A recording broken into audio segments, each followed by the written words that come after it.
Good morning from Graham Family Farm. It's November 24th, 2025. It's around 9 a.m. and it's about 40 degrees out here and a slight breeze, so it's a little bit chilly.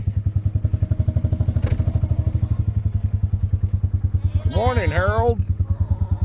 Yep, the piggies like to be petted. Yeah. All right, Edith. Yeah.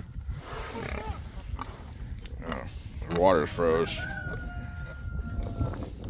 Everyone's got their breakfast.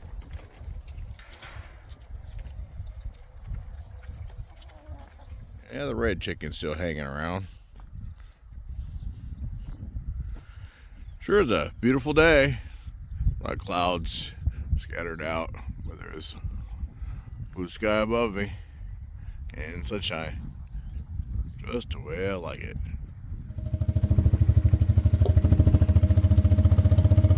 Sneaky goat. Well, I'm gonna go in the house and give me another cup of coffee and warm up. It's a little chilly out here.